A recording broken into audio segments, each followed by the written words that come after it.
ایک خوبصورت سا الحاق پل میں کہوں گا کہ پاکستان کا ایک خوبصورت سا چہرہ آپ کے خانوادے میں پایا جاتا ہے۔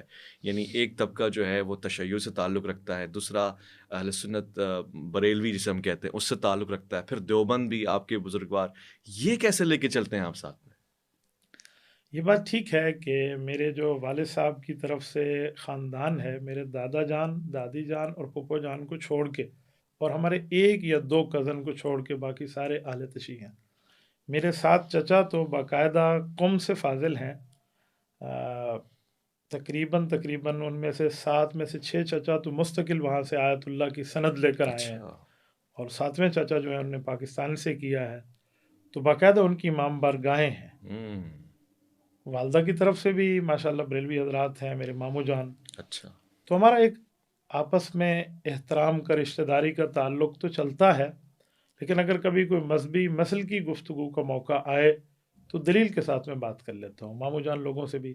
میرے چاچو تو سارے اس دنیا سے رخصت ہو چکے ہیں، ان کی اولادیں ہیں، کیونکہ میرے جو سات چچے ہیں گویا وہ سات تائے ہیں، سارے والد صاحب سے بڑے ہیں، والد صاحب 8ویں نمبر پہ آخری ہیں۔ ہوں۔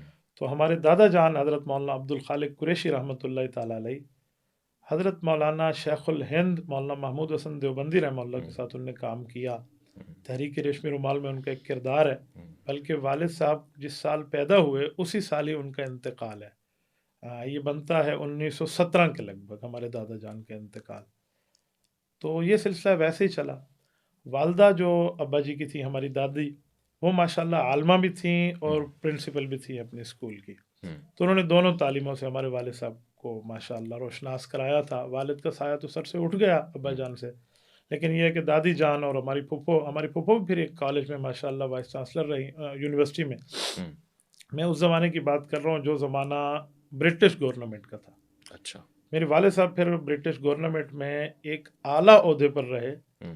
تقریباً کوئی وابڈا کے محکمے میں والد صاحب بتاتے تھے اس وقت میری 100 روپے تنخواہ تھی، یہ 1930 کے لگ بھگ کی بات ہے۔ ہوں۔ تو والد صاحب نے پھر اس کو چھوڑا اور علم دین کو جوائن کیا، اور اللہ تعالیٰ نے انہیں حضرت مولانا حسین احمد مدنی رحمۃ اللہ علیہ کے قدموں میں پہنچا دیا، مفتی کفایت اللہ دہلوی رحمۃ اللہ علیہ کے پاس۔ ہوں۔ تو والد صاحب پھر اس طرف آئے، اور جب انہوں نے یہ دینی فیلڈ جوائن کی تو پھر اس کے بعد ہمارے والد صاحب نے جو ایک کام کیا وہ یہ تھا کہ مرکزی امام بارگاہ جو ہمارے ڈی اے خان کی ہے، محلہ تھلہ بمو شاہ، ہوں۔ بہت بڑا نام ہے اس کا، تو ذوالجنابی ہمارے تایا کے گھر سے نکلتا ہے وہاں سے۔ تو والد صاحب نے ہمارا گھر چینج کیا، وہاں سے اچھا۔ علیحدہ گھر لیا، پھوپھو کے گھر کے ساتھ تھا۔ تو وہ محلہ، اس پر غلبہ ہمارے اہل تشیع حضرات کا نہیں تھا، تو ہوں۔ ہم پلے بڑے پھر وہیں پر۔ ہوں۔ تو میرے خیال میں ایک ماحول کا بھی اثر تھا، پھر باقیوں سے الگ بھی تھے، تو اللہ تعالیٰ نے کرم نوازی فرمائی اور آج میں آپ کے سامنے ہوں۔